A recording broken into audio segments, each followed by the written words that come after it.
¿Aló?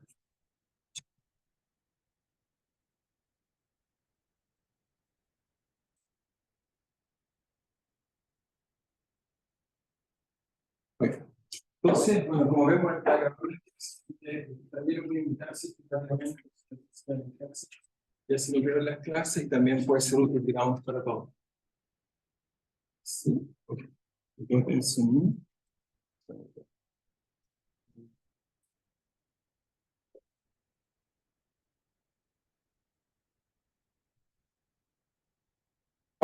entonces, bueno, mi nombre, digamos,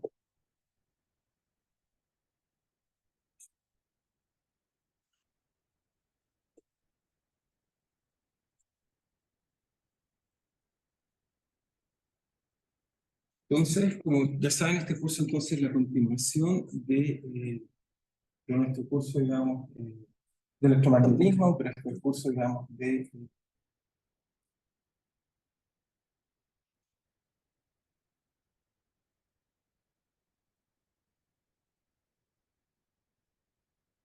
entonces, el código del curso obviamente es I 3106, ¿ok? Y vamos a tener ya los auxiliares, aquí, auxiliar. Espero que tengamos dos auxiliares, pero por ahora tenemos un ayudante, espero que eso se resuelva luego.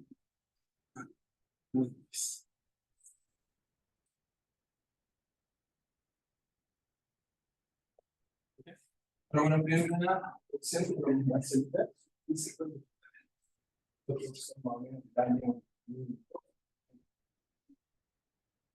mi área de investigación en la física no lineal, en particular algo óptica no lineal, algo bastante básico de investigación, así que eso espero yo que también lo que ustedes, como va a motivar a mí también, digamos, las cosas que les quiero enseñar.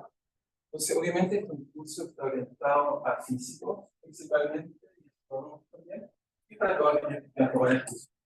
Cuando digo para físicos, porque si alguien me dice que es físico, eso entiendo que al menos sabe cuatro cosas básicas. Si no sabes estas cuatro cosas, no lo considero físico.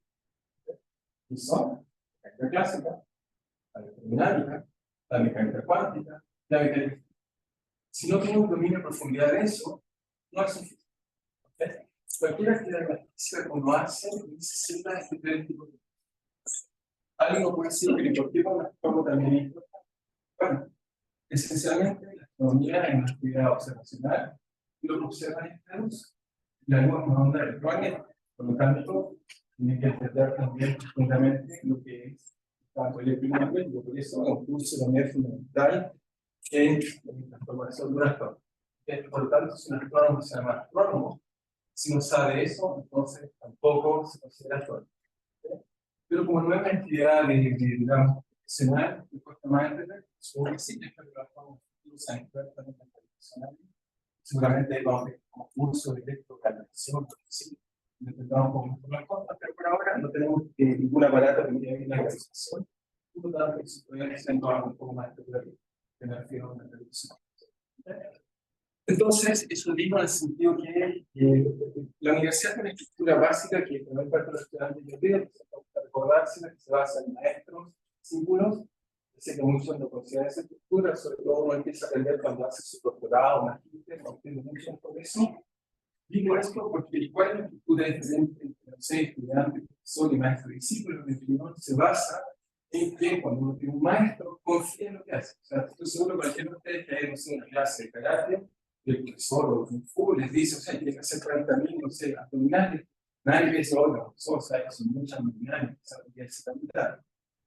¿Cómo está? Se basa en la confianza y confía que el maestro sabe lo que hace y el profesor o maestro confía que el discípulo va a hacer lo que hace. ¿Okay? Por lo tanto, este curso así es estructura. ¿Okay? La estructura es que yo creo que para confiar en mí, yo voy a confiar en ustedes lo que hacen. ¿Okay? Igual es porque a veces me extraña cada vez que el curso de funciones siempre pienso que es una estructura básica que se forma una disciplina. La física es una disciplina, la astronomía es una disciplina, se basa en eso. ¿Okay? Cuando digo disciplina, está asociado a la imagen de difícil, alguien que cultiva un arte. ¿Okay? Digo eso porque entonces el curso está orientado. Cuando un curso está común, por supuesto, como no sé, las áreas que van a seguir, nunca vamos a hacer cultura, pero en este caso sí voy a hacer. Por lo tanto, me están de confiar, que ustedes confían en mí y yo. ¿Okay? Entonces, lo primero, antes de empezar la parte práctica, debemos establecer cómo nos vamos a evaluar. Entonces, puede usar la evaluación tradicional de este tipo de cursos estructurales, por decir, son los 4 cursos de la física, de estructura, son los pilares con los cuales explicamos esto, y por lo tanto, cualquier persona que termine este curso tiene que tener un dominio adecuado de la electrónica. Y mi rol es que eso lo tienen que hacer, mi rol es estudiar para alcanzar eso. Entonces, ¿cómo vamos a alcanzar eso? Entonces, desgraciadamente, si fuéramos suficientemente maduros, no tuviéramos que buscar nada. Acá uno tiene que decir, sí, yo sé suficiente y basta y solo. ¿Okay? Pero, desgraciadamente, somos humanos, defectos, virtudes, y por lo tanto, estamos acostumbrados a que alguien nos diga si ustedes saben o no saben. ¿Okay? Y la universidad a mí también me exige que ustedes tienen que saber o no saber, por lo tanto, con mi esquema, como valor. ¿Okay? Entonces, lo que vamos a hacer, obviamente, es un curso el cual requiere trabajo constante. Por lo tanto, lo que vamos a tratar de hacer son, primero que nada, tareas semanales. Todas las semanas van a haber tareas, a partir del jueves y me entregan los jueves. ¿Ok? Por cada tarea vamos a tener 3 problemas. ¿Ok? Tareas semanales. ¿Ok? Y eso es porque requiero que aprendan. Entonces, es una forma de tener que llegar. Es tan simple como eso. O sea, cualquier información, la misma que tú estabas sentado con ustedes, lo que hacíamos entonces era trabajar. Eso lograba uno aprender, desarrollar una disciplina de trabajo. Entonces tenemos tareas semanales. Las tareas semanales, por supuesto, me da una nota, pero ¿cómo hago yo que ustedes se preocupen de las tareas? Entonces, una forma eso hace poco tiene experiencia de eso, es que las tareas se calculan así, la nota de tarea no es la nota aritmética, no me gusta la tarea aritmética. La geométrica significa que no dejan de estudiar. Eso significa que cada tarea tiene preguntas, la nota final va a ser la vitatoria y las notas de todas las preguntas que tienen, y supongamos que son m, y la simplemente las multiplica y le calculan la raíz enésima, y con eso tiene una ley. ¿Okay? La medida geométrica tiene una única ventaja que castiga y también gratifica sobre sacar buenas notas. ¿Okay? Imagínense sus notas multiplicadas por un 7. ¿Okay? Ayuda mucho. Pero si uno le va mal, multiplicada por 1 es un 0. ¿Qué quiero decir con eso? Si uno, por ejemplo, tiene un 1 y un 7, una media aritmética, está como promedio 4. Pero una media geométrica lo que hace es 1 por 7, luego 7, raíz cuadrada de 7, nos vamos a editar. ¿Okay? Una media que castiga salirse, digamos, premia también, castiga salirse hacia abajo, premia salirse hacia arriba. ¿Okay? Si vamos a hacer esto como media para calcular las series. ¿Okay? ¿Está claro? ¿Alguien no entiende eso? Solo porque hay momentos que podemos discutir. Después de eso no vamos a discutir. ¿Todos entienden eso? ¿Alguien no entiende lo que significa así?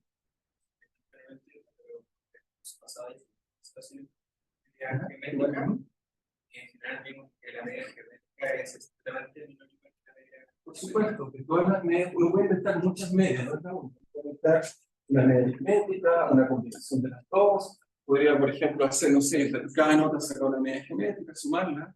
Pero ¿cuál es el objetivo de esto? O sea, las tareas, primero que nada, son personales.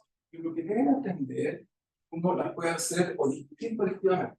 Pues en casa, tienes tiempo, y ya tienes que hacerlas con tiempo. O sea, si ustedes esperan que la tarea la hagan el último día, el resultado es bien. Van a estar diseñadas para trabajar. Por lo tanto, eso no implica que no puedan discutir. O sea, se pueden, no sé, amigos, lo que quieras, o con tus compañeros te sientas cómodo para trabajar, trabajas con ellos. Cuando uno hace ciencia, uno no la hace solo, uno la hace con personas, y hay que aprender a colaborar. Sin embargo, cuando tú entregas tu tarea, no todos tienen la misma tarea. Tomas lo que aprendiste, opciones, y haces tu tarea personal. Y tú de acuerdo contigo, efectivamente, produce quizá más baja que la media. Y eso es lo que busca. Por eso les dije la noción de maestro discípulo. Requiero que aprendan a salir adelante. Requiere esa forma. Si tú estudias sistemáticamente, esto va a funcionar, te va a dar una luz. ¿Okay? Que como es trabajo personal, le aseguro que esta va a ser la mejor de las notas que van a tener. ¿Ok? En la práctica esta sí es una buena nota. Simplemente, ¿por qué me gusta esto y no la medida aritmética? Porque, ¿qué pasa cuando yo me dice, me ha hecho muchas, no quiero hacer más, quiero dejar de estudiar? Bueno, cuando empiezan a sacar de unos, de hecho, podríamos cambiar la escala de 0 a 7, que sería magnífico. Si dejan de trabajar, la nota inmediatamente 0. ¿Ok? Pero bueno, aparentemente no podemos cambiar la escala de 1 a 7, o sea, tampoco, nunca he entendido la escala, nunca la escala 0 y 1, pero bueno, 0 y 1 significa 0 o 0. Pero está bien, esa es la escala que hemos sido educados, han sido formados de pequeño, por lo tanto es la única que entiendo. Yo no entiendo mucho, o sea, cuando alguien me dice, tengo un 5-2, o no sé, un 4-3, no entiendo. Para mí cuesta mucho entender, personalmente. Cuando uno es científico, uno sabe es, entiendo algo y entiendo que algo no lo entiendo. Eso es lo fundamental. Y eso es lo que tengo que formar. Ahora van a ser científico, por lo tanto, requiero que entiendan ese tipo de cosas. Y por lo tanto, ¿cómo lo hago? Me permite empezar a formar en esta dirección. Y parte de la vida, a veces, no es que uno tiene que saber todo, sino ser capaz de decir, esto no lo sé, y por lo tanto uno lo hace con cuidado. Eso es lo que importa. Cuando uno sabe que algo no lo sabe, lo hace con mucho. Pero lo peor que me puede pasar es, no sé, hacer una cirugía y el médico dice que sabe lo que sabe y va a pasar lo que tiene que pasar. Lo mejor que me puede pasar es tener un buen médico que sepa que no sabe algo y está seguro que lo va a hacer con tremendo cuidado porque sabe que no lo sabe. Por lo tanto, puede tener cuidado para que lo haga. Eso es lo que. Por lo tanto, eso es lo que. ¿Está claro? No sé si alguien más tiene alguna observación o comentario. ¿Está bien? Sí.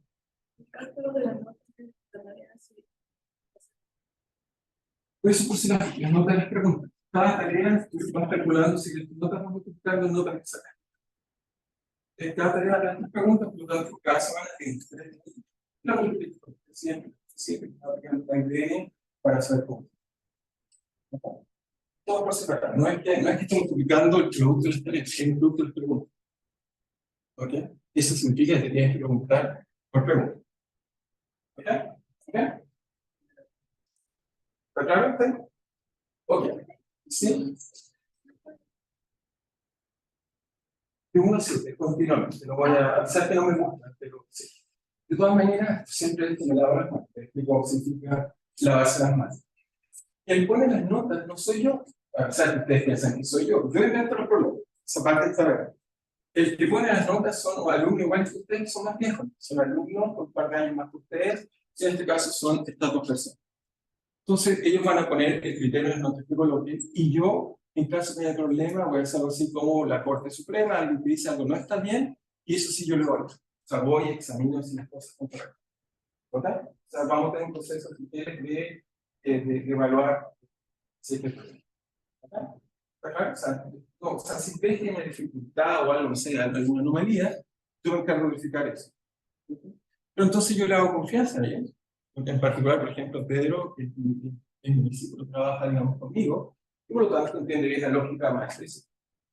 ¿Ok? ¿Está bien? Entonces, un alumno igual que tú, un poco más experimentado, te va a poner la. Y yo en caso de error. Notas de las tareas que se van a calcular. ¿Se van a calcular en forma? Las notas de las tareas, no es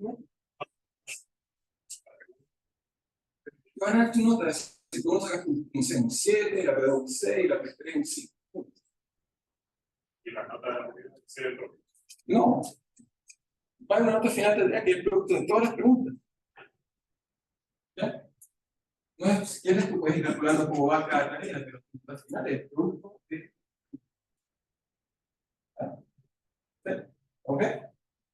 Una vez más, no estamos bien. Parece que está tremendamente claro. Muy bien. Ahora, esto es una actividad complementaria. ¿Ok? ¿Qué significa eso? Para aprobar el curso, tiene que ser mayor o igual que 4. ¿Ok?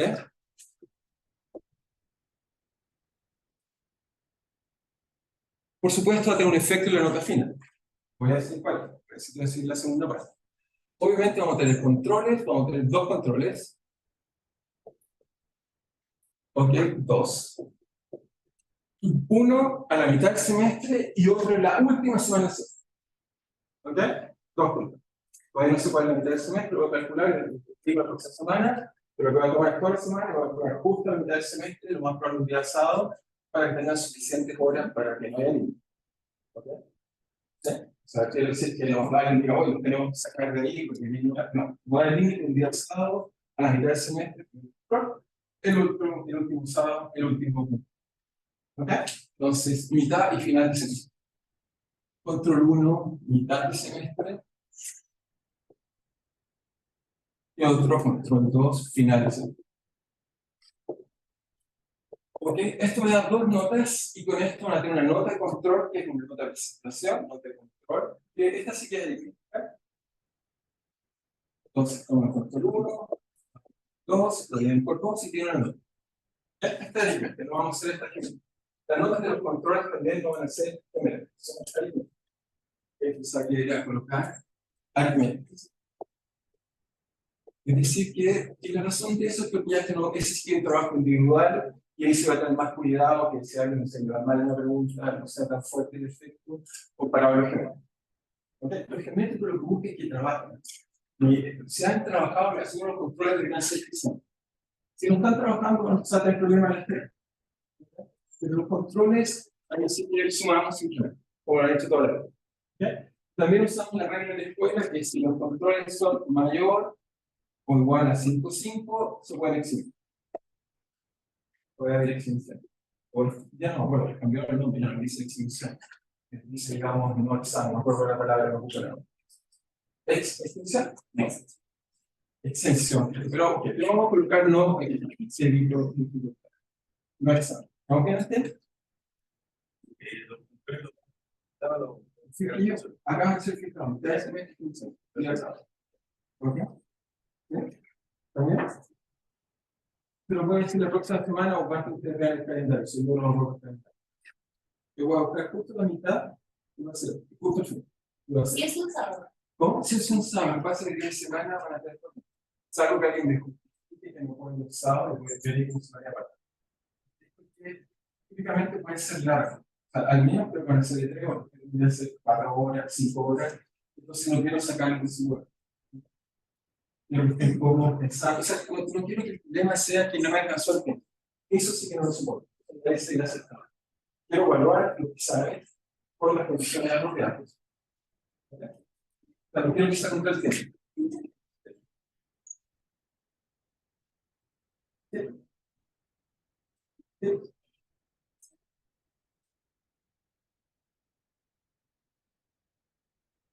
No sé, porque yo no miento. O sea, yo solo sé que lo voy a enseñar. Pero si no digamos, el director, digamos, en este caso, en este caso, los médicos somos veterans. O los no podían pedir 5 segundos. No me digo eso, pero hay que decir eso. Está bueno. Sí, puedo decir eso si hay pregunta. Viendo el curso, no sé por qué tiene el límite, no sé. También el alumno, puedo decir el cupo que tenía este curso, era interno. Terminamos con él. Vamos a preguntar. ¿Qué horario van a hacer? No lo decidió, pero voy a ver en función de si alguien me dice que soy, por ejemplo, a mí me encanta levantarme temprano mañana porque pienso en la colegio. Entonces, para mí sería ideal que fuera a 8 años. Pero entiendo que están en otro horario, salir a la tarde. Yo puedo incluso, eso sí estoy dispuesto a que puedan debatirlo. Y si la mayoría piensa que lo mejor es a las 7 de la noche, a las 12 de la noche, todo el mundo. En eso realmente, en lo que no quiero es que sea cómodo, que tenga espacio, y yo sea capaz de lograrlo. Eso es lo que me interesa. ¿Verdad?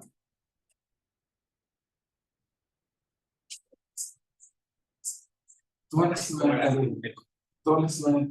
La razón de eso es que todas las semanas tienen que trabajar. Como tú veo que esta semana nos vemos. Gracias a la tarea, digo algo que es que uno desarrolla en estos cursos de aquí en adelante, que sigue tomando, desarrolla hábito que a veces parece ser excesivo, que es un buen hábito de trabajo. Uno trabaja, y se acostumbra a trabajar. Ese es el sello de la escuela, por lo menos en este tipo de digamos, de disciplina. Entonces, la gente usa punto para eso lo que busca la gente. No conozco ningún curso estructural que no sea contenido. Eso nunca lo he escrito. Pero si son tareas todo el tiempo. Eso tiene que ser eso. Por lo menos así como nos formamos y así hemos tenido éxito, hasta que cobramos otro mes. Estoy hablando de algo de, no sé, 40 años de historia, 50 años de historia de la física en este país. Todo esto mismo. No estoy cambiando nada.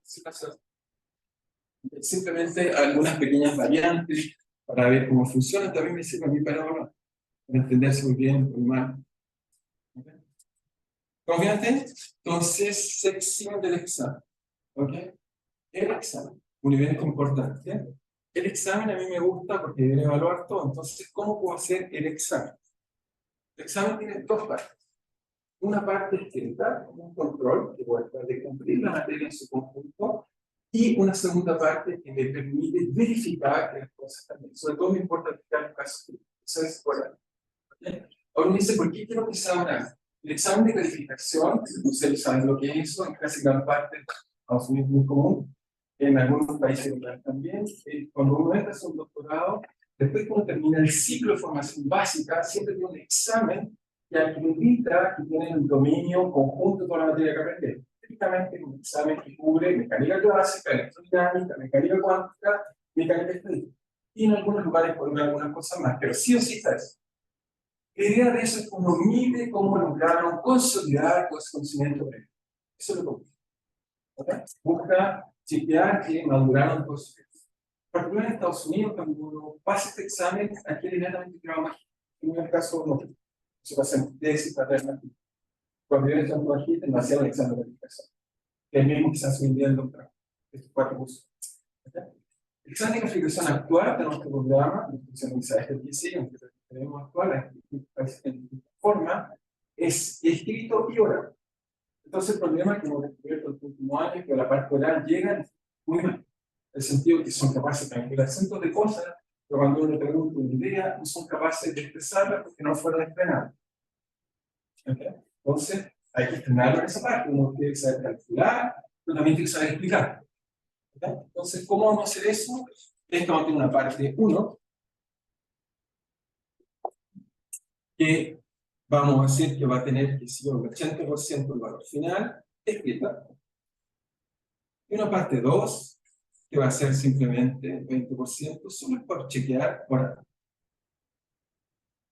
En particular, eso me va a permitir ver los casos críticos. Casos críticos son del 4.5 hasta 3.7, eso sí lo voy a mirar con mucho. Porque vos decís que cuando alguien me dice que tengo un 4.7, un 4.1, no sé si sabe o no sabe. Es muy difícil. Es decir, una lupa enorme para saber si está bien o está mal. Esa lupa lo voy a hacer con el examen oral. Eso me permite mirar bien si están bien las cosas. El examen oral no es que voy a hacer preguntas del tipo calcula esto, igual no hay problema, le voy a empezar a contar cosas. ¿Ya? Esto lo puedo hacer. ¿Y eso cómo va a ser?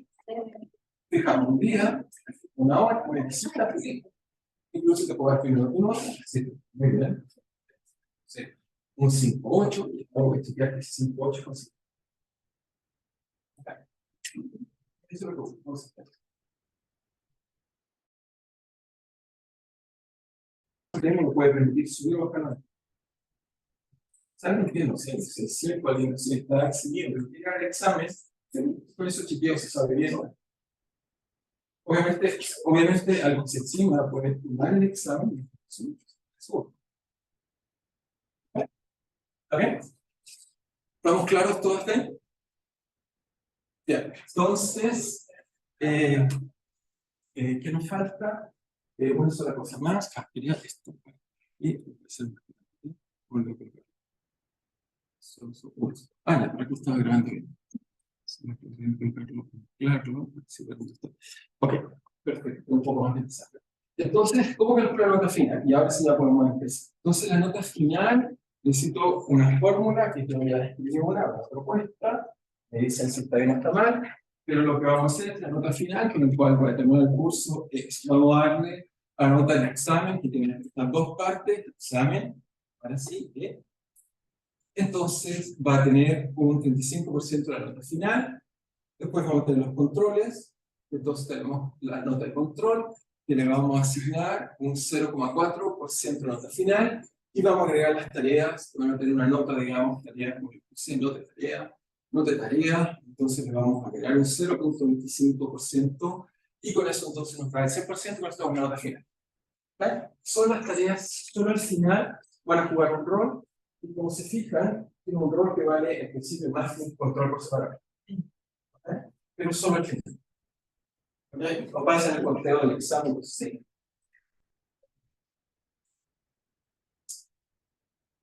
No, no son las tareas es porque lo que pasa es que no quiero que alguien no haga las tareas y me diga así, igual que en los lados, cosas. Porque quiero que trabaje. ¿Vale?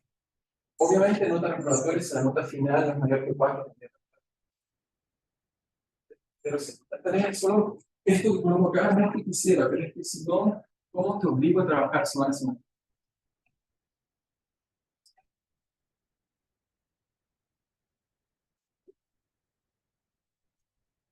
Caso muy extremo lo podría analizar, pero al principio se requiere un poco. ¿Okay? O sea, los controles independientes no me recuerdo. No, no. ¿Con examen sí? Sí, claro, si te da más un examen, más controles, sí. O sea, tú dices, si, o sea, esto al final te da notas finales. O sea, podrías tú dices, aquí me fue mal, aquí me fue mal, y aquí me fue tan bien que me voy a pasar. Sí, pero ahí voy a mirar eso con mucho cuidado. Seguro que si veo que la única nota buena en tarea, este lugar lo voy a mirar, pero muy cuidadoso. Muy cuidadoso. Porque eso no es coherente. O sea, si alguien le va muy bien las tareas en trabajo en casa y te va mal en todas las versiones presencial, hay incoherencia, hay algo extraño, ¿no te parece suspicaz eso? O sea, te lo pregunto a ti, tú me entiendes que a alguien le va todo bien, salvo cuando está en la casa, todo mal, salvo cuando está en la casa. No está. Entonces, puede ocurrir eso. Si ocurre eso, es que estoy evaluando mal. A ver si me voy a enterar que lo sabe.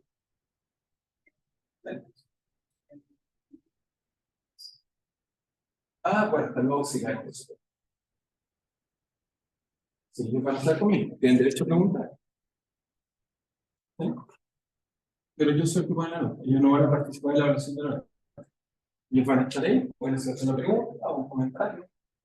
Pero no es que ahora. ¿Sí? O sea, estaré para mostrar me decía, los cuatro, analizar, sector. Su oficina pregunta. El primer piso de física en la escuela. La última oficina. Una ventaja, no es la última. ¿Sí? ¿Alguna pregunta más? Por favor. Ya acabamos la administración. ¿Está bien? Vamos a hacer como esto tiene que ver. Dinámica, hablar de estas cosas de historia. Ok, última pregunta. ¿Hay algo que no quede claro todo lo que dije? Después de esto cerramos los canales, estoy grabando y lo voy a YouTube, entonces nadie diga, no, no, claro, no lo vi, etc. ¿Hay algo que no quede claro? Sí, en el caso de que uno no tenga que dar examen. ¿Sí? Entonces lo que hago acá es que tu nota de examen es simplemente la misma que la película. Ah, reemplaza el examen. Si tiene un 6, bueno, un 6. ¿Sí? ¿Eh? ¿Ok? Vamos a empezar. Entonces, como lo primero que les debiera decir, obviamente el curso, como les envié, tiene una página que usar para varias cosas. Me gusta usar este tipo de páginas por varias razones. Una de las razones es que, bueno, tengo con algunas fórmulas que usamos mucho. Otras razones que les voy colocando material que me gusta colocar. Algunos son de otras cosas, los tengo ahí. Y también me gusta porque está el programa, están las cosas claras que necesito. También voy a mirar de algún curso, voy a mirar, pero me es fácil para mí colocar material en lugar de investigar cosas, por ejemplo, videos que me parecen interesantes, o cosas que ocupe ahí, las voy a dejar acá. Entonces, por ejemplo, ahí tenemos los objetivos del curso, entonces como ven ahí, dice que la actividad es fundamental de la física, y la física realmente es de estos 4 pilares de la sobre física, asociada a innumerables aplicaciones tecnológicas fundamentales para la vida moderna. La razón de eso es que la teoría climática se aplica. Por lo tanto, muchas de las cosas que conocemos también están por la economía. La mecánica cuántica también es un pilar fundamental, que explica estas energías, digamos, pequeñas o escalas muy pequeñas, y por lo tanto, usualmente no vemos esos fenómenos, salvo que diseñemos aparatos o experimentos. La mayor parte de los fenómenos físicos, los cuales están sometidos, son en el rango de la mecánica. Por lo tanto, muchas de nuestras aplicaciones están ahí. por lo tanto nos va a servir para entender muchos fenómenos de los que no podemos. La mayor parte, de hecho, o sea, alguien, digamos, un peatón, por ejemplo, en la calle, lo más probable es que casi todos los fenómenos físicos que conoce están enmarcados en eso. La parte cuántica, lo más probable no ha tenido ninguna experiencia radical. Así que va a ser ese aspecto muy, muy importante. Entonces, como ven, el propósito de este curso es dotar a los estudiantes de conceptos teóricos avanzados. Van a ver por qué, a diferencia del curso de magnetismo, vamos a ver que vamos a usar herramientas matemáticas mucho más profundas. Y va a permitir resolver muchos problemas que tenemos resolver. Muchos de los conceptos ya lo han aprendido, lo voy a revisar, por supuesto, pero la gracia es que ahora vamos a poder usar, digamos, todo tipo de herramientas mucho más poderosas que nos van a permitir entender cosas mucho mejor. Ya van a ir viendo de a poco cómo eso ocurre. Entonces, por otro lado, también este curso y los estudiantes desarrollan la capacidad de calcular movimientos en la carga, vamos a poder ver eso, vamos a poder entender también, por ejemplo, el fenómeno de la luz, como una carga se mueve y genera, por ejemplo, la radiación. Es interesante, vamos a poder resolverlo, vamos a entender cosas importantes en las ecuaciones de Maxwell y nos van a permitir cuantificar, como dice ahí, el rol de escalas presente en fenómenos físicos de la. ¿Okay? Entonces, nuestro programa tentativo es el programa oficial, salvo que lo iré modificando, lo iré por ahora cambiando un poco, pero creo que acá está que es oficial. Entonces, vamos a partir con una descripción breve de las ecuaciones de Maxwell, vamos a hablar de ellas. Las ecuaciones de Maxwell son finalmente lo que resume todo este curso, pero esta vez vamos a hacer fundos en estas 4 ecuaciones. Están ahí, y en realidad Maxwell, Maxwell, digamos, va a ser alguien muy, muy importante en la historia, va a unificar esta teoría electromagnética de estas 4 ecuaciones, las cuales van a ser en realidad una fuente permanente de nuevas teorías. Cuando Newton estableció la mecánica, en paralelo logramos varias maneras de ver esta teoría, que rápidamente se da cuenta que está en contradicción con la mecánica. La contradicción que tiene con la mecánica es ese J que está ahí, que tiene que ver con la velocidad. La teoría, digamos, de Newton era una teoría que es invariante de la formación de Galileo. Si es un sistema móvil, la física es la misma. De hecho, todos estamos moviendo el planeta ahora a grandes velocidades para que se haga un sistema quieto. Sin embargo, esta teoría, ese J, depende de la velocidad. Entonces generó un montón de problemas que dio origen a la relatividad especial, de entender que uno o cree en el cuantismo, cree en la mecánica clásica. Si uno cree en el probabilismo, la mecánica clásica es generalizada, eso fue lo que hicimos un grupo de personas de origen a la relatividad especial, lo cual después permitió a Einstein seguir pensando eso con más cuidado, de cuestionarse lo que va a ser la gravitación y hacer una teoría de relatividad general. Pero no solo eso, después vamos a descubrir que partículas, después descubrimos que la naturaleza de la mecánica cuántica, esencialmente tenemos lo que llamamos la dualidad onda-partículas. La materia en realidad son partículas que interactúan con otras partículas, ¿okay?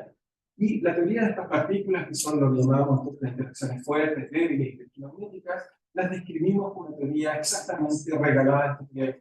Uno hace, por ejemplo, el lagrangiano y crea su sistema, uno descubre que exactamente el mismo lagrangiano motivado esta teoría. O sea, esta teoría en realidad es madre de teorías. Más que la que sale, no sé, si estoy saliendo de la calle, yo el peatón. ¿Y cuáles son sus científicos favoritos? La mayoría me habla de Einstein. La mayoría, quizá, o la mayoría más pequeña, quizás conoce a Newton. Newton realmente es muy particular, gran experimental, gran teórico y gran matemático. ¿Okay? Quizás para muchos es realmente el más grande científico de toda la historia. Nadie necesita más. Estoy seguro que está en el top 5 de los mejores científicos. Y va a ser grandes cambios. Grandes cambios. O sea, todo lo que tienen acá se basa en la teoría de luces, aparatos. La teoría depende fuertemente, no solo de un grupo de personas, obviamente hay grandes personajes como, por ejemplo, como digo, ¿qué personajes son importantes? Sin duda, digamos, una aparte de Maxwell, que es interesante en esa teoría, de caos, que más como la teoría de observar. Hay muchos que ahí están, me gusta mucho Ampère, solo descubrir explica muchas cosas con mucha intuición. Como me gusta ver la física, que hablamos de lo imposible a practicar lo posible, digamos, porque de eso que avanzamos. No de convencernos que esta es una gran teoría la que vamos a tratar de entender. Por eso un pilar. No solo porque nos permite explicar muchas cosas, sino que es una teoría de teoría. Y eso también voy a tratar de enseñarles poco a poco. Entonces, y hagan esto, les aseguro que ningún peatón les va a nombrar más. Porque seguramente muchos dirán que es más importante científico del siglo XIX. Pero bueno, entonces tenemos ahí, esto que dice ahí, tenemos, no sé, la primera ecuación que habla del desplazamiento o la densidad, lo único que nos dice que la fuente de campo eléctrico son las cargas, el desplazamiento tiene que ver con el campo eléctrico dentro de la materia, así que cómo se forma de capitalización. La segunda ecuación nos dice esencialmente que cuando tenemos un flujo variable magnético, induce un voltaje, incluso un camino cerrado. Si lo llamamos entonces, ¿cómo llamaríamos eso? Es lo que nos hace a tener inducción de campos eléctricos y variaciones de campos magnéticos. La segunda ecuación nos dice esencialmente que no hay fuentes de campos magnéticos, no hay carga en el campo magnético, no hay análogo de campo magnético, así que la única posibilidad del campo magnético es que haya carga magnética. Que es lo que nos dice la ecuación de abajo. Y el gran aporte de Maxwell es que esa ecuación fue mal derivada porque era contradictoria con la ecuación de continuidad y era el último término que permitió entonces cerrar esta ecuación. ¿Y cuál fue la gracia de Maxwell? Es que cuando escribió estas ecuaciones y uno juega con ellas, uno se da cuenta que predicen que la luz es una onda electrónica. Su mayor resultado fue medir 30 metros por Hertz, así que esta teoría predice que hay ondas que se propagan en el vacío sin necesidad de materia. Y ese gran resultado nos permitió ver la luz, predicho esta teoría, predicho completamente esta teoría. Así que estas ecuaciones van a mover muchas cosas interesantes, las vamos a ir descubriendo de a poco. ¿Qué cosas vamos a descubrir entonces de a poco? Bueno, primero que nada, bueno, más o menos la línea de escribir con este tiene que hablar en el programa, quizás con material bibliográfico y devolver el uso de ella. Pero entonces, lo primero que vamos a estudiar son las ecuaciones más simpáticas, es decir, voy a expresar primero la dependencia local para ver qué cosas podemos calcular con eso. Vamos a tener corrientes estacionarias o que son dependientes no del tiempo, o a ver cómo cambia. Vamos a tener corrientes de remolino, disipación, efecto P, para explicar esas cosas. Después yo creo que se nos va a demorar solamente las primeras 2 o 3 semanas. Después vamos a ver campos variables, ondas electromagnéticas, esencialmente vamos a necesitar entender la luz, qué propiedades tenemos, óptica y métrica, cómo funciona la luz en ese capítulo, y también después vamos a tratar de entender cómo funciona la luz y la materia. Es como, por ejemplo, si yo muevo un electrón, predice radiación. ¿Qué radiación tiene? Ahí, con fuerte soluciones, entonces vamos a cuál es el origen, digamos, de que hayan soluciones. Y ahora un poco de relatividad, vamos a hablar también de potenciales y origen, que nos permite entender cómo ocurre ese tipo de cosas. Vamos a hablar de todo tipo de radiación multipolar, que es en particular muy útil, por ejemplo, cuando uno hace antenas, y tratar de entender cómo funciona. Vamos entonces a entender todo ese tipo de cosas. Cuando la velocidad es muy rápida, vamos a ver que la radiación particular, que es la radiación de Cherenkov, que es una H, pero bueno, no es grave, lo vamos a ver. Y después de eso, nos vamos a volver a la relatividad especial y los campos electromagnéticos. Como esta teoría nos regala un tipo de formalismo nuevo, con el cual creamos la relatividad especial. El origen de la relatividad especial, muchas veces no sé exactamente un curso en su que hablé por ahí, la gente lo trata de enseñar a partir de la mecánica, puede ser más pedagógico. Pero el origen real fue que uno se da cuenta que estas ecuaciones son invariantes para multiplicación que se llama Lorentz. ¿Okay? Y el precio que uno debe pagar si la luz se propaga siempre con la misma velocidad, que es lo que dice la teoría, entonces tengo un problema si tengo un objeto que se mueve. ¿Cuál es el problema? Que el tiempo es distinto. El tiempo entonces depende del observador cómo se está moviendo. Y eso va a ser la conclusión de esta teoría. Vamos a ver cómo eso se va a plasmar y cómo eso nos va a permitir finalizar la mecánica. Si la mecánica estaba bien, habría que cambiar esta teoría. Y no esta es la que va a estar. ¿Okay? Eso vamos a entender un poco. ¿Sí? Entonces, esa es la trayectoria que vamos a tratar de hacer y entender. Las tareas que creo que se las voy a ir subiendo más bien por un curso, se las dejaré por acá. Esta es precisamente la primera vez que voy al curso, así que no tenemos tareas como diferentes, así que van a ser nuevas. También quizás a veces las deje acá, pero en principio las voy a dejar en cursos. Las voy a subir los días jueves, y ustedes las pueden entregar los días jueves a una hora razonable. Pregunta, ¿cuál es una hora razonable? Las pueden entregar, digamos. Hay un sol en el departamento de física, uno puede llegar y tirar, y después de eso puede entregar. Sí, por supuesto. ¿O qué prefieres virtual? No, A mí me gusta más el papel, pero quizás es más difícil, pues. Pero bueno, si la quieren entrar también virtual, me lo pondría virtual. ¿No? Pero el problema es el juego. La pregunta es, ¿hasta qué hora es la interacción? Jueves a jueves. por una semana fue. Jueves a jueves. Claro, es como- Hay un buzón ahí para comunicar o la enviar porque es la última hora del día. Lo subiré durante el tiempo. ¿Ok? Ya está. Porque ahora sí me eso.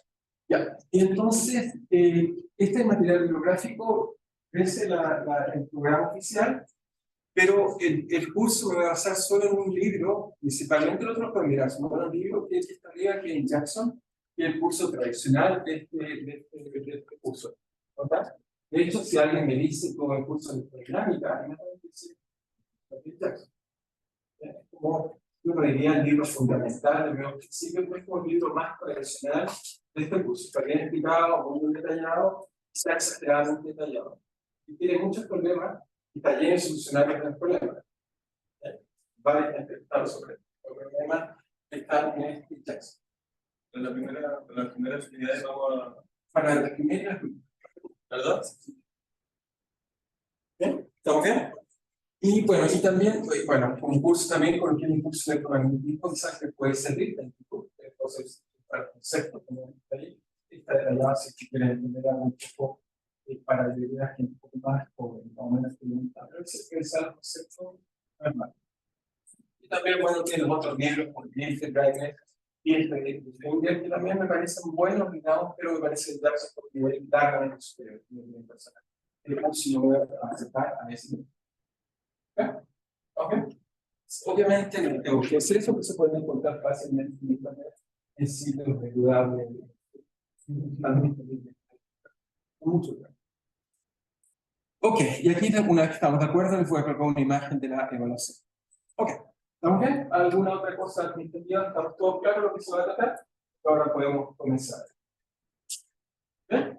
¿Muy claro? Muy bien. Entonces recuerden que levantamos las manos para que todos sean civilizados, para todos digamos que digamos. Bien, entonces ya hicimos esta parte. Entonces lo primero que digamos partir, digamos, de acá, entonces, ¿cómo comienza todo esto, digamos, de la electrodinámica? Obviamente va a ser mucho más reducido el curso de electromagnetismo, pero obviamente tengo que referirme a algunas cosas básicas. Entonces, electrodinámica. Entonces, lo primero que vamos a hacer, el primer capítulo que vamos a hacer más bien toda la parte que llamamos cuasi estático o estático. Digo cuasi estática porque cuasi estática porque esencialmente vamos a suponer para la parte magnética y corriente que digamos estacionaria.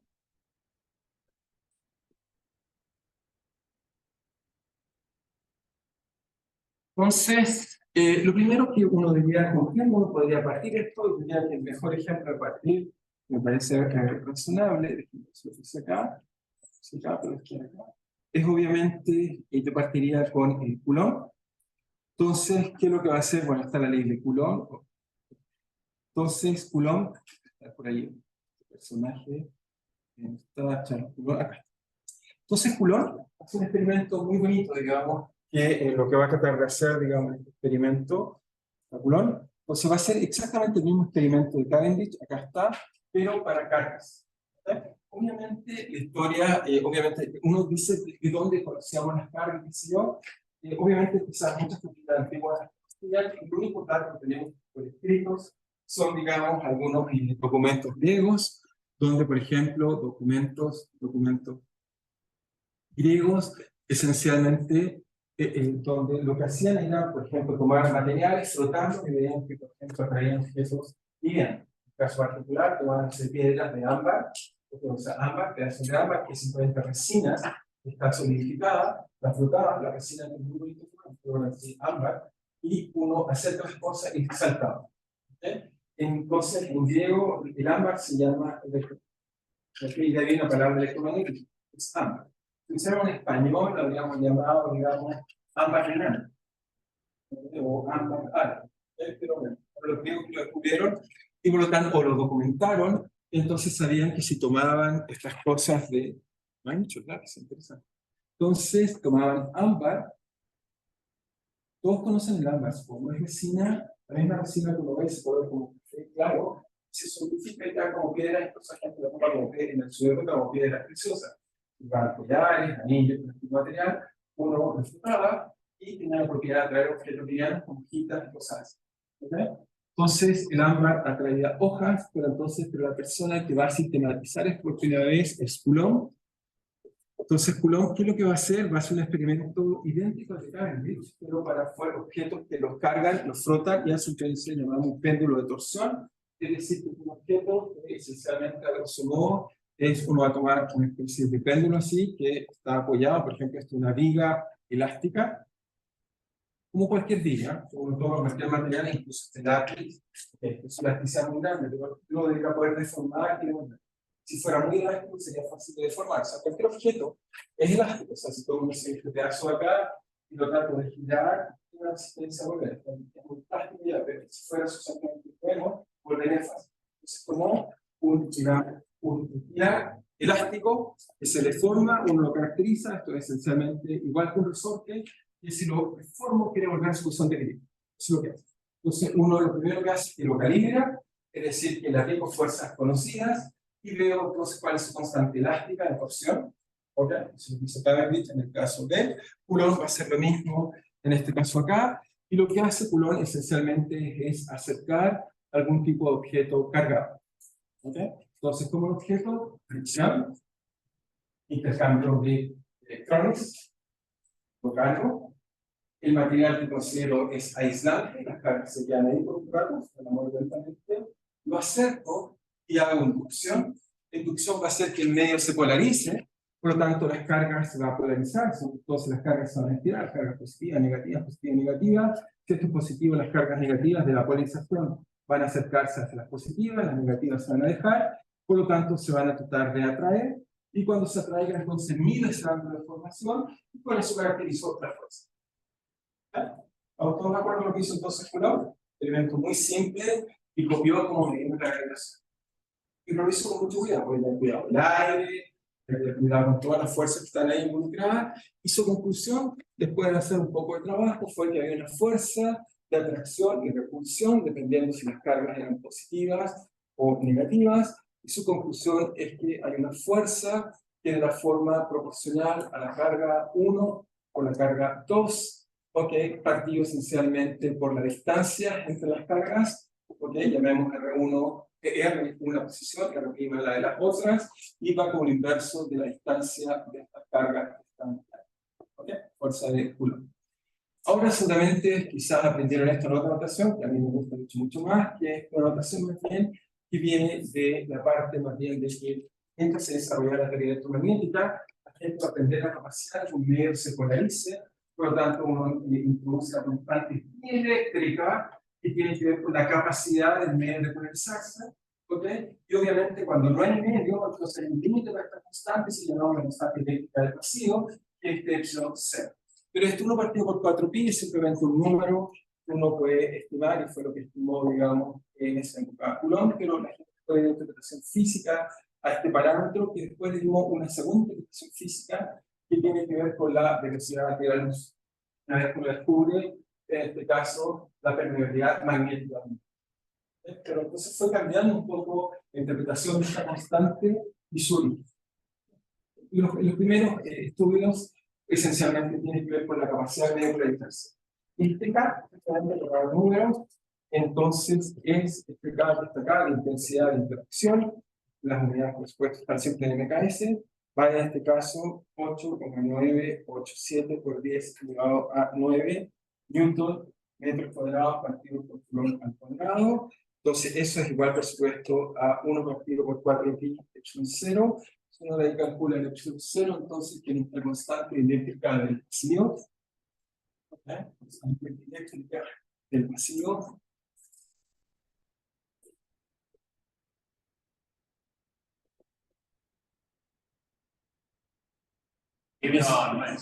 sí, 10 a 9. Entonces, eso es 8,8859 por 10 elevado a menos 12. ¿Ok? Unidades de kilómetro, ¿no? ¿Ok? Pero después vamos a ver que una cosa más fundamental es que uno partido por epsilon 0 por mu 0, que es una constante que viene de las fuerzas magnéticas, ya vamos a explicar eso en su momento, es decir, pronto espero, inmediatamente en algunos minutos, pero en algún momento, vamos a descubrir que esto es igual a la velocidad de la luz. ¿Okay? Entonces, mucha gente que más bien le gusta interpretar esto más bien desde el punto de vista relativista, y no hablar de constante eléctrica, o entonces uno puede citar el MKS, por ejemplo, esta constante varios números. Pero me voy a mantener este tema de MKS porque me parece que es suave. Solo la relatividad, cómo usar este tema CGS. ¿Okay? En general, MKS nos sirve para muchas cosas. Si voy a adelante en esa notación. ¿Vamos bien hasta ahí? ¿Claro hasta ahí? Pues, ya sé que muchas otras cosas las hago. Solo estoy haciendo una pincelada y después cosas nuevas para penetrar más. Pero me permite reconstruir. Entonces, ¿cuál es el segundo punto? Se descubrió esto. Entonces, hay fuerza y aquí estaríamos en diría, ya, pero esto es muy a la Newton. ¿Qué cambiamos de interesante en esto? O sea, ahí estaríamos en el mundo de Newton estaría feliz de aquí. Nada nuevo bajo el sol. Pero llega un segundo personaje importante en esta historia, que es el señor Michael Faraday, alguien que, si lee la historia de él, un personaje tremendamente interesante, alguien que se autoformó, una autodidacta, nunca tuvo estudios formales, pero trabajaba haciendo, digamos, más de libros. Y leía mucho. Por ahí fue algún tipo de exposición donde vio un profesor muy importante que estaba haciendo la explicación de alguna cosa y Faraday le tomó notas de la exposición. Y le hizo un libro sobre la nota. El profesor encontró que era tan bueno el trabajo que lo hizo más como yo. Porque por los años pasó que Faraday se transformó más importante. Pero no puso problemas, no podía exiliar, le hacía mucha sombra. Este caballero hizo grandes cambios en los Faraday. De hecho, el gay que llamaba directamente Faraday. Hacía experimento, no hacía experimento. Es su única desgracia, entre comillas, pero entonces, por ejemplo, más lo que hacía entonces mucho de tratar de interpretar la misma idea que se lo podía intuitivamente sin hacer experimento. Es un personaje que también entraría en los top 5 de los más importantes, para mí, personajes experimentales más importantes. Fue este el que nos va a hacer, por ejemplo, entender cómo funcionan los generadores de corriente y motores eléctricos, y hizo que tengamos la vida de antes que Faraday. Realmente la electricidad es una cosa carente, ahora la universidad es una cosa carente. Después de Faraday, cambió la vida de la persona. Te aseguro, si cualquiera de ustedes les digo que los dejo 2 días o 3 días sin electricidad, te aseguro que van a sentir es horrible. Ya sé que el teléfono es terrible, pero sin electricidad, sin refrigeradores, sin nada, sin televisión, sin corriente, no se imaginan la vida. Esa persona que hizo eso es si lo sacamos de la historia, nos viene abajo, nos volvemos a una época donde usaríamos velas, usaríamos, no sé, la termodinámica como una fuente tecnológica. Él hizo esto. Entonces, Faraday, ¿qué es lo que aporta en Faraday? Bueno, hace varias cosas, pero su primer aporte increíble es que va a ser el primero que va a escribir la idea de campo. La idea de que esto es la fuerza de Newton está tan bien. Estaba tan formado que cuando alguien tiene tanta información, tiene tanta libertad que pasa a llevar aquellas cosas que parecen ser bien establecidas. Y eso fue lo que hizo. Eso ya estaba muy formado, quizás no lo había hecho, pero ¿qué fue lo que hizo para él? Se le ocurrió que había una cosa que llamamos líneas de campo, que están acá. Lo que hizo fue esencialmente tomar un imán y tomar un material magnético, y al colocarlo, siempre que estaba polvitos de material ferromagnético, se hacían estas líneas. Después, para cosas eléctricas, las colocaba al interior de un aceite, la cargaba a la esfera, la dentro del aceite y tenía, por ejemplo, hojitas de té, y rápidamente se colocaban exactamente las líneas de campo. Entonces se dio cuenta que cuando tenía algo cargado y algo magnético, había algo que llenaba todo el espacio. ¿Okay? Porque, bueno, si Newton lo que pensaría es que, a diferencia de Faraday, Newton pensaría que yo coloco una carga Q aquí, entonces para ver su efecto necesito otra carga acá, Q', y aparece una fuerza. Pero Faraday fue el primero a entender que no era necesario eso, que había algo por debajo. Y cuando yo colocaba una carga, ese algo por debajo lo llamaron en este caso campo eléctrico. Entonces Faraday sabía que había, o se dio cuenta que había algo por debajo, lo llamamos campo eléctrico, y la única forma de medirlo es tomar una partícula cargada, pequeñita, ¿okay? Para no modificar el campo, y me da cuenta cómo es el campo eléctrico. ¿Ya? ¿Y por qué esto fue tan importante? Porque gracias a esto sabemos que hay ondas electromagnéticas. ¿Por qué? Si imagínense aquí coloco una carga, entonces lleno todo el espacio este campo, que no veo, solo lo veo cuando coloco otra carga. Pero está ahí. Entonces, ¿qué pasa si muevo la carga? Para Newton, lo que podría pensar que si coloco otra carga, hay una fuerza instantánea que aparece acá. La muevo, la muevo. Pero Faraday pensó que hay algo por debajo. Por lo tanto, si muevo esto, ese por debajo, para llegar acá, tiene que viajar. Ese campo no se mueve instantáneamente. Se mueve a medida que lo muevo, ese campo se alarga. Y esta es la adaptación de lo que llamamos una onda. Y eso es lo que origina la electromagnetismo. Sin este concepto no tendríamos ondas electromagnéticas. Y por eso este va a ser el que va a introducir el concepto fundamental de campo eléctrico. ¿Okay? En realidad no es matemática, él solo entendió que había líneas de campo. Por decir que hacía experimentos. Se da cuenta que había algo por debajo. Y eso fue lo que escribió. ¿Okay? Va a hacer más cosas, va a hacer la inducción también, pero quiero decir que hizo muchos experimentos. Pero entre esos se da cuenta de este tipo de cosas, lo que nos permite introducir el concepto, o sea, decimos que la fuerza, si coloco, digamos, una carga Q, aparece, digamos, de que una carga Q' en algún otro lugar, tengo un campo eléctrico que hace una fuerza, y el campo eléctrico es una carga puntual, entonces diríamos que es muy fácil, simplemente estaría dado por la carga que tiene Q', partido por 4 y epsilon, R', R' es la presión de la carga prima, y esto entonces cuando ya queda primero. ¿No de acuerdo usted? Eso fue el gran aporte del señor Faraday.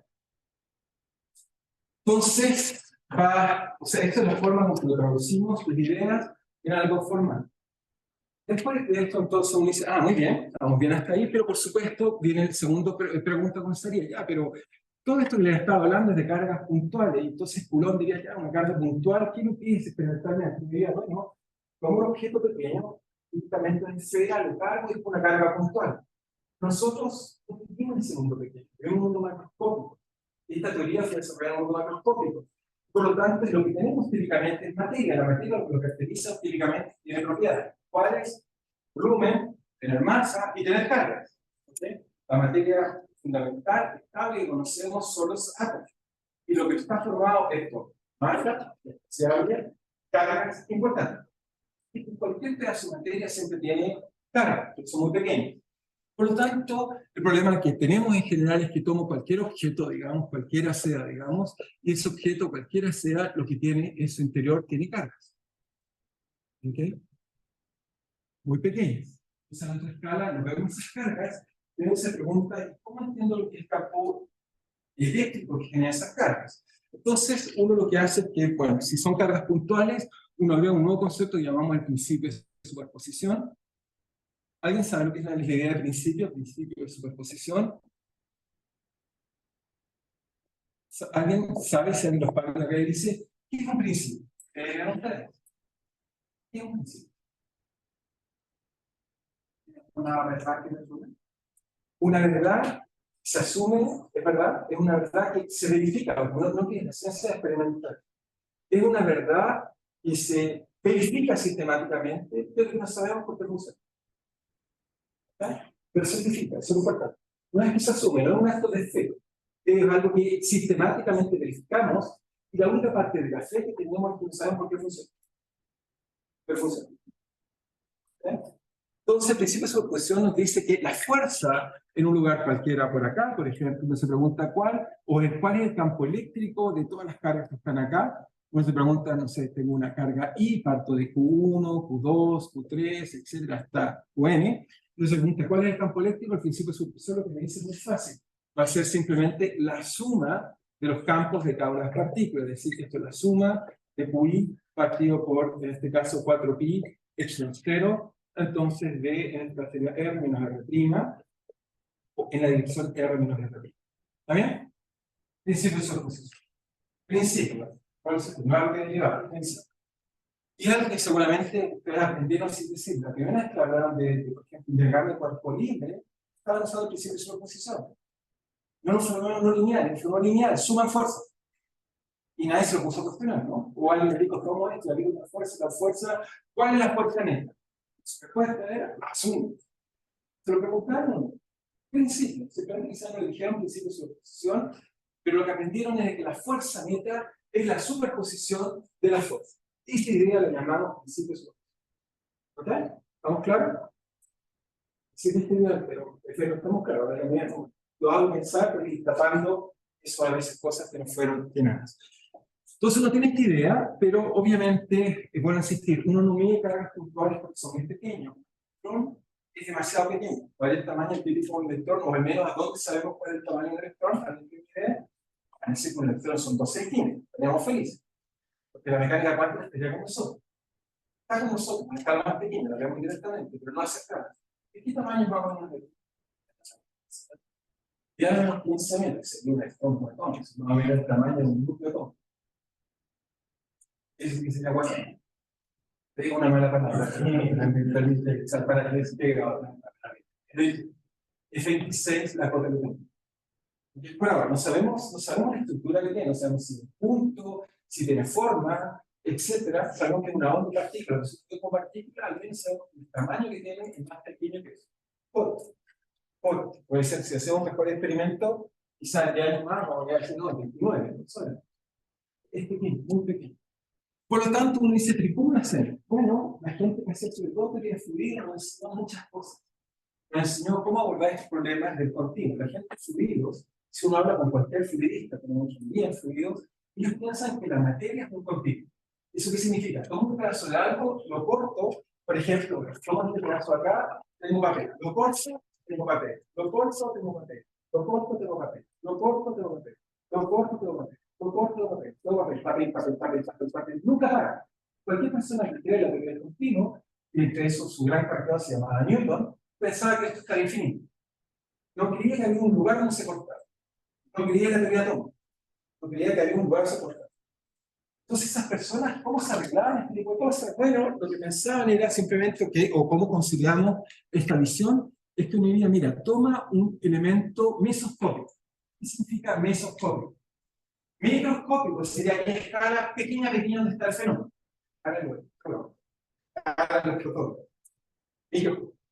Mesoscópico en escala grande. Por ejemplo, un átomo, una y a la menos 10 metros. Si lo ven los micrones, es enorme, pero un micrón, ¿saben que no podemos ver con luz? Más de un micrón.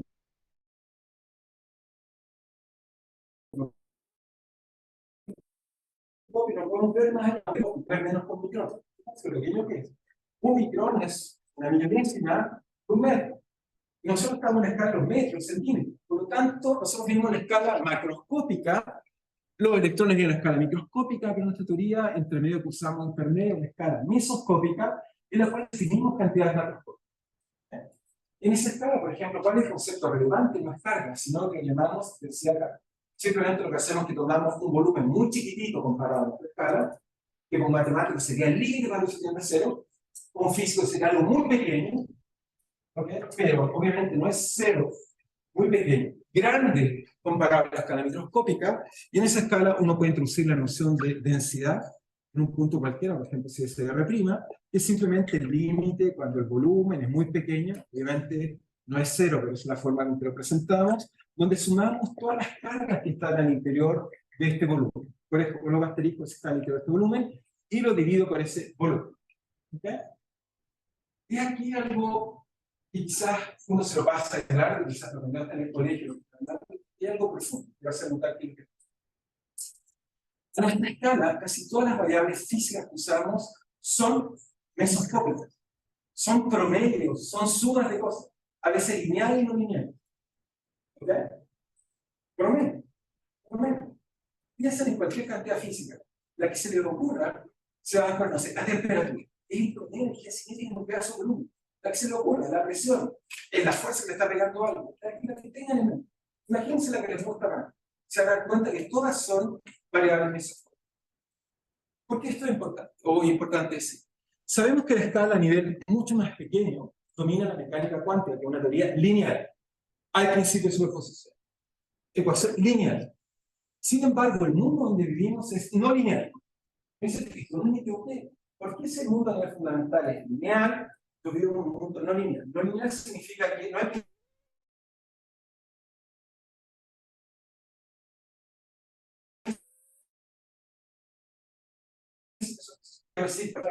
un fenómeno lineal que coloca un estímulo y una respuesta, coloca un estímulo y una respuesta. Si lo sumo, lo pongo, la respuesta no es la suma de la respuesta de los dos. Y esto se debe a este problema. Se debe al problema que promediamos sobre variables. Cuando promediamos sobre estas variables, las ecuaciones que describe el sistema físico típicamente son no lineales. ¿Ok? Eso es lo que hace que nuestra mecánica cuántica sea tan distinta a nuestra vida usual, porque las variables que usamos son macroscópicas. Cuando alguien me habla de fuerza, no sé, le pega un golpe, le pregunto cuál fue la fuerza, en realidad lo que sentí fue la presión. Suma de muchas condiciones. Eso hace que haya efectos que, si lo pienso, no son lineales. ¿Vale? Por eso tenemos la gracia y la desgracia de vivir en un mundo no lineal. No podemos tener caos, podemos tener turbulencias, no podemos tener fenómenos que no existen en los mundos lineales, a pesar que la física a nivel muy fundamental es lineal. ¿Vale? ¿Está claro para todos? Por eso esa idea es muy, muy importante no olvidarla. Desgraciadamente, este proceso que lo llamamos, en inglés, digamos, forcing, que es promediar sobre variables microscópicas, ese promediar hace cosas terribles. Hace, por ejemplo, que tengamos flechas de tiempo, que envejecemos, esa me va a la calle y dice, ¿qué envejece? Pero la teoría me dice que, no sé, las ecuaciones son invariantes de menos t. Es verdad, no es fundamental, es cierto. Pero a nivel macroscópico, mi entropía crece. ¿Ok? Y dice, ¿pero por qué? Por este efecto, porque al promediar tenemos este regalo de crece. Y lo mantenemos permanente. Se debe exactamente a este fenómeno de promedio. Bueno, entonces esta idea que aquí es fundamental hace que entonces reemplacemos nuestra bonita fórmula aquí por el continuo, porque esto nos permite en realidad matemáticamente simplemente cuando tenemos un D carga, que es simplemente la suma de las cargas que están en este volumen muy chiquitito, lo escribimos como un densidad carga por un D volumen. ¿Okay? Cuando este volumen es muy, muy pequeño. Esto en realidad lo que está técnicamente interesante. ¿Sí? La definición de la densidad, ¿Sí? debería estar dividido por vectores o por tres. Ah, bueno, ya esta vez, será una versión B, pero estaba pensando en volumen pequeño. Es carga dividido por volumen. ¿Estamos bien? Y les hago una pregunta, solo para hacerlo pensar, solo por pura ejemplo. ¿Todos tienen masa? ¿Sí? ¿Todos tienen masa? ¿Saben cuántos átomos tienen? No pueden calcular. Pongan el volumen y hacer cuántos átomos. Supongan que están hechos de carbono. Calculen la masa. Se dan cuenta que la masa que sale es como 5% de la masa que tiene. Y voy a decir, ¿dónde está la masa? Pero calculen su masa, supongan que son hechos de carbono. Si quieren poner un átomo más pesado, hay que calcular mejor. Van a descubrir que no está en los cálculos. ¿Dónde está la masa que tengo en mi cuerpo? Uno se calcula bien y define la mecánica cuántica, está en interacción. Es la interacción que nos permite más o menos como dar porcentaje de la masa a nivel profundo viene la interacción y no la masa que tenemos ahí. No hago pensar eso porque uno se da cuenta de la importancia de estas cosas. O sea, todos ustedes saben cuál es su masa, pero la pregunta es, ¿de dónde viene esa masa? Y no se imaginan que viene de interacción. De interacción. No de la masa que está formada, de la interacción. Hagan el cálculo, van a descubrir que entonces sería muy delgado. Sería muy lineal. Interesante, un cálculo que no sé por qué no lo hacen, pero debería hacerlo, porque uno, bueno, se pregunta, mostrarlo, tiene que darse cuenta que hay algo más profundo que entender. Bien, entonces tenemos esto que está acá. Y entonces, ¿qué hacemos con esto? Bueno, entonces el principio de superposición, entonces uno simplemente lo toma en el continuo, y lo que dice entonces que el campo eléctrico simplemente va a ser el de carga que está acá, pero en este caso lo llevamos al continuo, se transforma entonces en integral, que es el de carga, partido por 4 pi, entonces epsilon 0, r menos r' a la 3 partido en la dirección r menos r'. ¿Ok?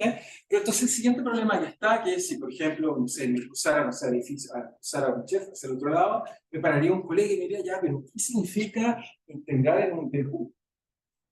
¿Somos bien? Eso es lo que me diría. ¿Sí? ¿Están de acuerdo? ¿No?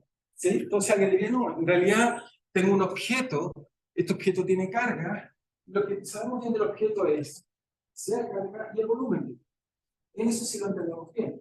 En realidad, por eso es tan importante esta relación de acá, porque entonces le da un sentido más preciso a este símbolo de acá, y nos dice que eso es simplemente una integral de volumen, obviamente las coordenadas prima, porque lo que estamos haciendo es que no les puse un sistema de coordenadas, pero obviamente estamos acá, este es el punto R, y este es el punto R', que está recorriendo el objeto cargado. Y por lo tanto, esto se transforma en una integral que si entendemos mejor, ahí podemos entender bien, sumar simplemente sobre el volumen que tiene el sistema, y ahora sí entiendo las coordenadas R', y entonces ahí estamos. ¿Está claro hasta ahí? Solo porque, bueno, si ese símbolo ahí, uno dice, ¿qué significa? Significa eso. ¿Sí? Integro sobre el volumen. ¿Estamos bien? ¿Ahora tratamos? ¿Okay? Muy bien, entonces hasta ahí uno diría, bueno, vamos bien, esto es lo que aprender el curso de electromagnetismo, todavía no esté bien. Entonces, ¿qué otro personaje entra y hace algo muy, muy interesante en toda esta historia?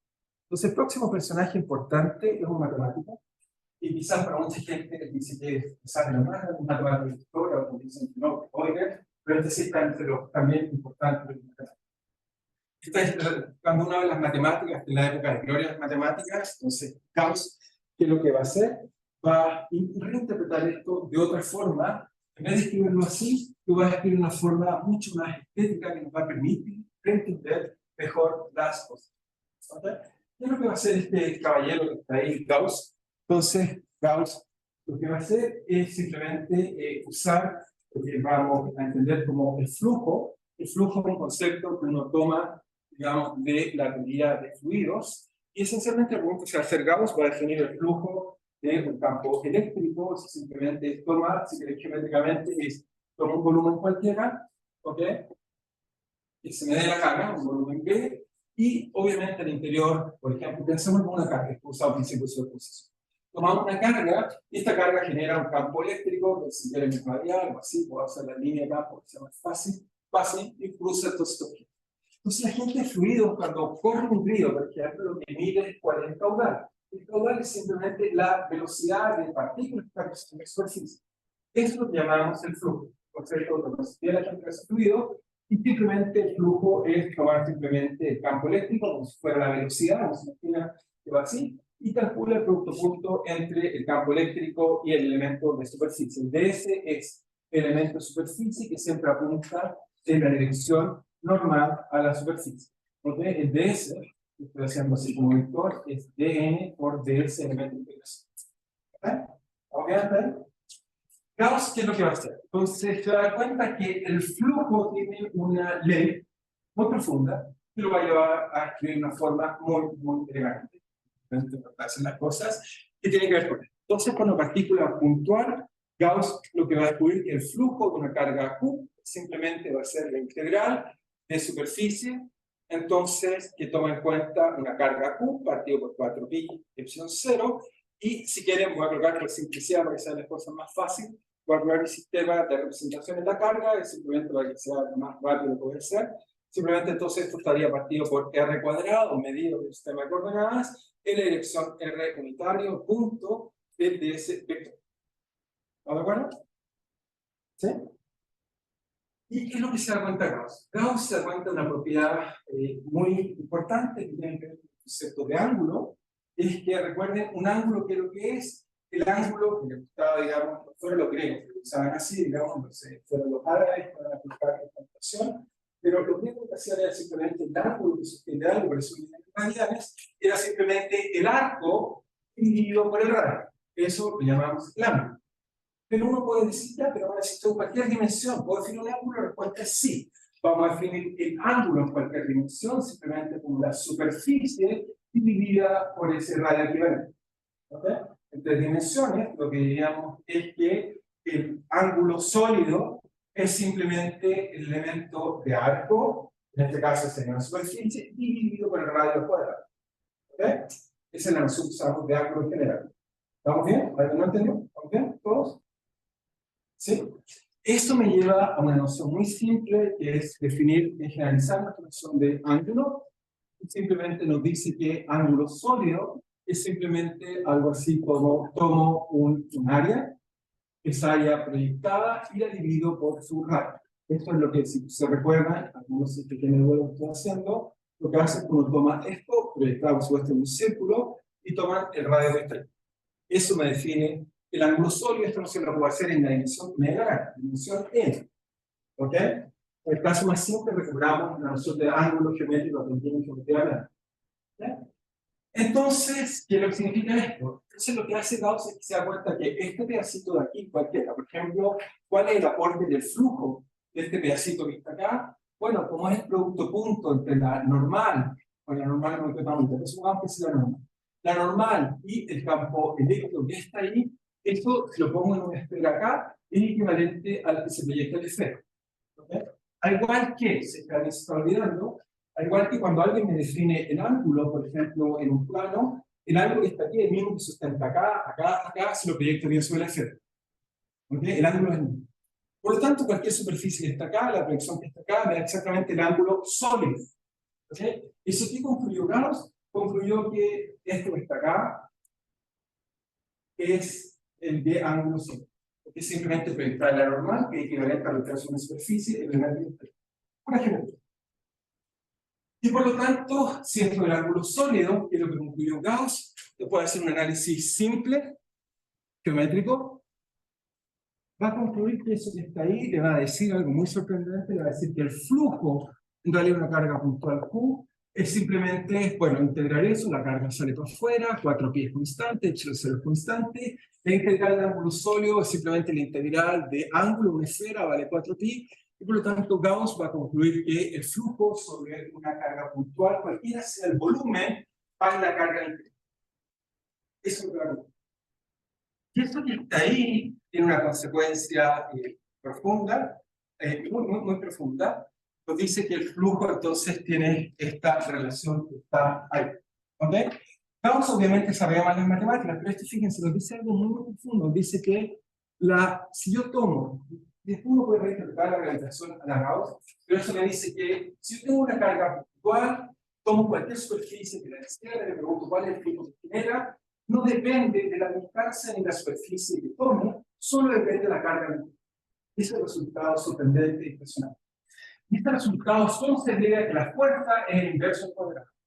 Esto, si es verdad, implica que la fuerza colombiana, la fuerza gravitacional, no puede tener componentes. No puede decir, ¿por qué Newton encontró 2? ¿Por qué no encontró 2.7 o 2.0002? Si esto fuera 0.00003, esto es falso. Solo funciona este 2.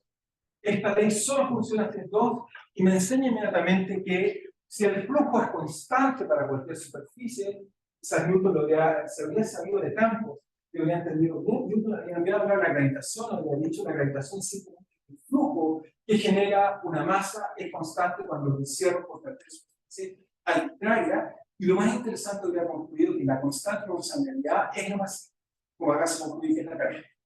¿Okay? Gran resultado. Entonces Gauss hace esto, pero Gauss era buen matemático y por lo tanto seguía pensando el problema y se dio cuenta y inventó un teorema, lo llamamos teorema de Gauss y también lo llamamos teorema de Ostrowski, que nos dice que el flujo en realidad es si tomo un volumen cerrado, en este caso una superficie cerrada, en realidad el teorema de Gauss me dice que ese flujo en realidad es la integral de volumen de la divergencia del campo eléctrico igual al de volumen y eso igual a la carga partido por epsilon cero. ¿Okay?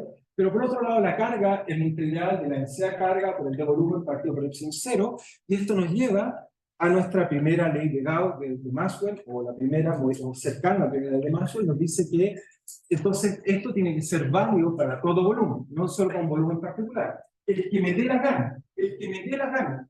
Alguien dice, sí, pero el profesor tiene que el volumen es medio feo, tiene un apéndice, por ejemplo, así.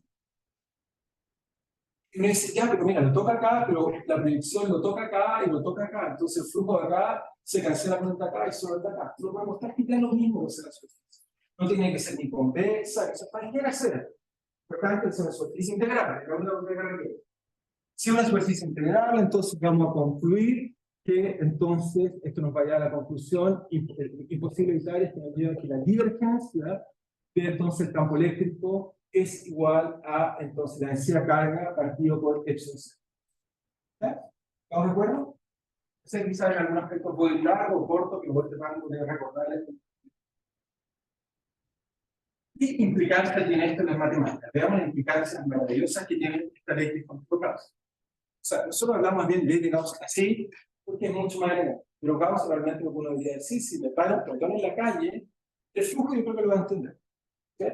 Si le explico lo que es el flujo, le hablo de arriba, le explico mi relación, si tiene flecha, no lo va a entender, eso lo va a entender. Entonces le podría decir que cualquier B que va con el inverso al cuadrado, lo que uno va a concluir que el flujo es una superficie cerrada, es proporcional a alguna constante característica que caracteriza esa interacción.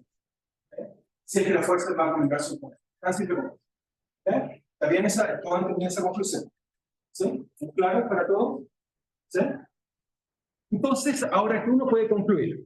Entonces, llega a eso, y fíjense, primero hablo un poco de algunas matemáticas que vamos a ver sistemáticamente, que van a ser muy bonitas, vienen de acá.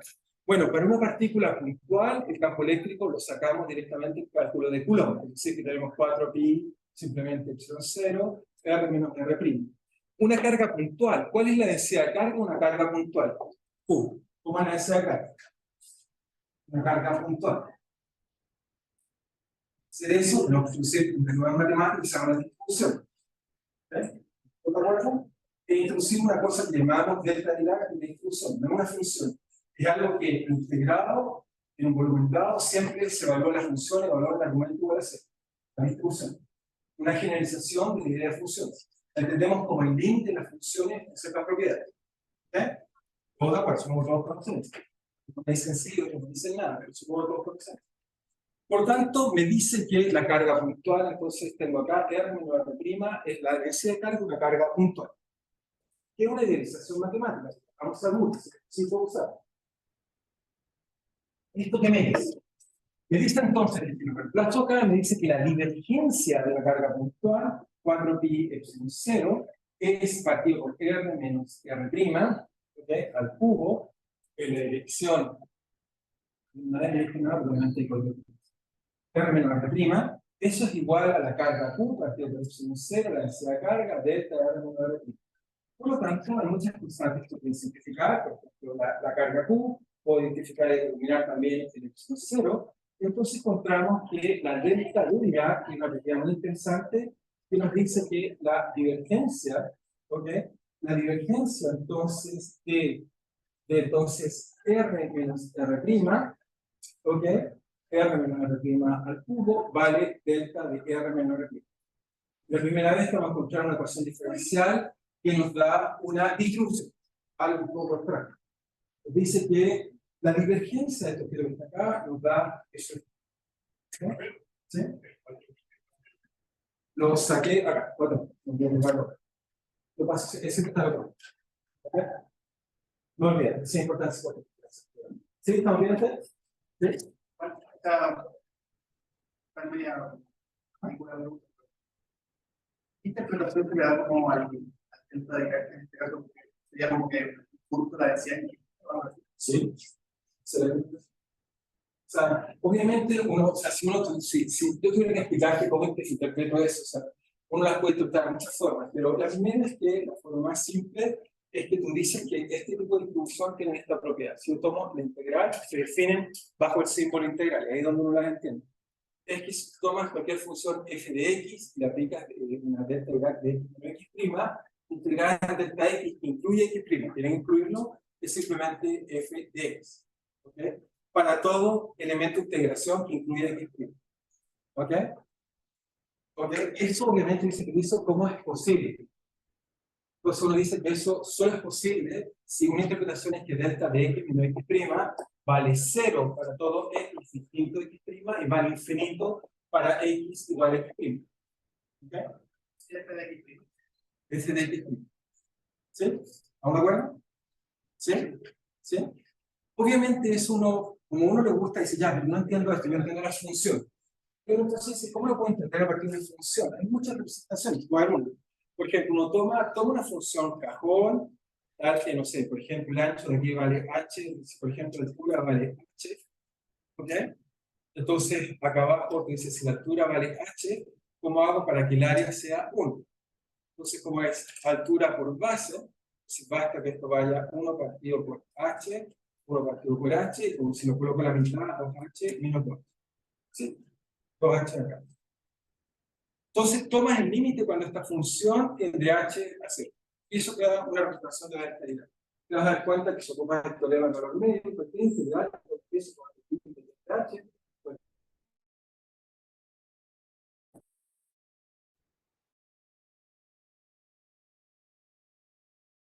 regular una función continua, una gaussiana, lo puedes escribir de muchas formas, cómo tomar el límite y representar una delta de Dirac. ¿Ok? ¿Sí? A la lectura uno sabe que usa la delta, pero matemáticamente la delta no sé. Es bueno, pero no vale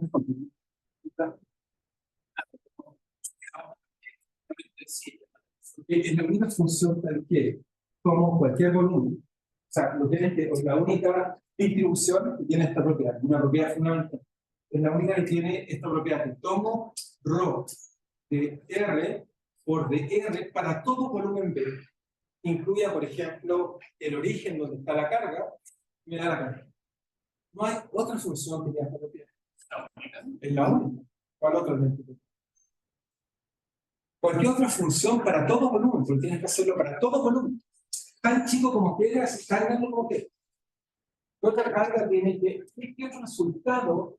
No depende del límite de integración. Es lo mismo así que no depende del volumen. Es rarísima la expresión de abajo, que la delta integral. Entonces, piensa que la norma es muy interesante. Podemos empezar a escribir ecuación diferencial, sin problema.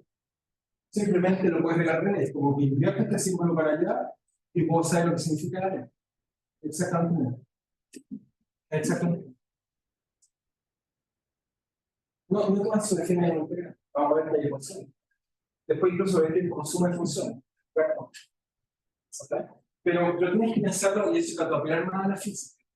Construye algo que independiente del volumen de integración siempre te dé la misma carga. La única cosa que necesitamos que hacer eso. Por eso la tenemos que inventar. Y la teoría que le estoy presentando es singular. La teoría tenemos carga y energía infinita. La física no sabemos si es correcta. Trae de nuevo una hipótesis. Que queremos que existen cargas virtuales, o por lo menos una excelente aproximación a esta escala que existan cargas virtuales con energía infinita. Y por lo tanto, es una teoría muy singular. Eso está lleno de delta, estas cosas extrañas o divertidas, son beneficios. Si las cargas básicas fueran un globo, un tamaño R, se acabaría este problema. Ya no tendríamos tal vez una integridad, inventaríamos, no sé, el tamaño mínimo, La derivada de la delta, la derivada de la delta, sí, es continuo. La función T. claro, la idea por No, porque la derivada de esta propiedad, bueno, puedes aproximar, pero cualquier función que sea derivada o cosas así, lo que hace es, si colocas esto, simplemente integras por parte, nada más que eso. Lo que te va a hacer es, si colocas esto y te preguntas de lo que vale, va a ser simplemente f' normal. No tiene, simplemente está reescribiendo la delta o está haciendo algo que tú tienes que hacer. La delta es el elemento exacto. Desgraciadamente esta teoría es singular y por lo tanto, ¿cómo incorporo algo que fíjate que es Q en un punto y 0 en otro? En la única de ser colocar y lo usamos en el sentido de densidad.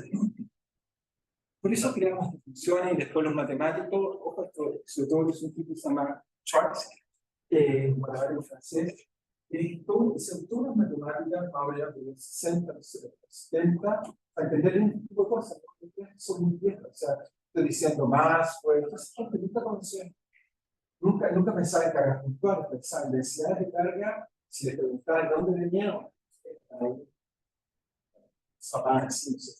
Pero 60 que son cargas puntuales, se termina la recta y de ahí trabajas. ¿Qué es lo que vamos a hacer? Vamos a descubrir que tiene muchas teorías, faltan más teorías, pero las tengo que descubrir rápido. Bien, ya estamos en la hora, pero simplemente para darles una noción que me voy a mover, sino para que vayan pensando en qué puedo mover. Ok, me falta definir el potencial electrostático, encontrarle algunas propiedades para tener ahora en la presión local y la divergencia, y les voy a empezar a enseñar cómo resolver la ecuación de la clase. durante su curso de cognitismo la resolvieron para casos muy simples. Aquí vamos a ver cómo tecnología que se llaman funciones de Green, como está lleno de funciones especiales para solo resolver este problema muy bonito con una delta de la Hort, que es una herramienta muy útil para resolver ecuaciones de las parciales que viene motivada por resolver problemas no para el campo eléctrico, sino para el potencial. Si vamos a estar teniendo a aprender este tipo de cosas, pero que los observatorios muy bonitas, como movimiento, médica, va a tener una cantidad de funciones que son muy importantes en la física, los periféricos, etcétera, los cuales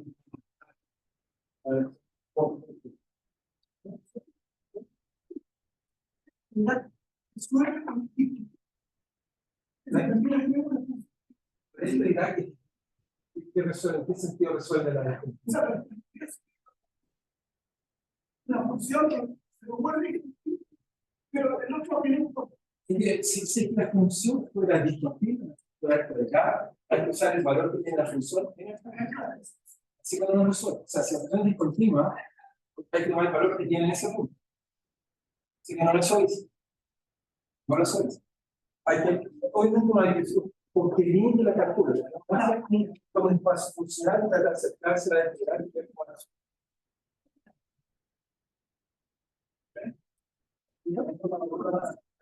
Sí, ¿Cuándo se pone un programa? ¿sí? ¿Cuál es la diferencia con el programa social? Es casi programa social, lo voy llenando con más cosas. Ah, ya.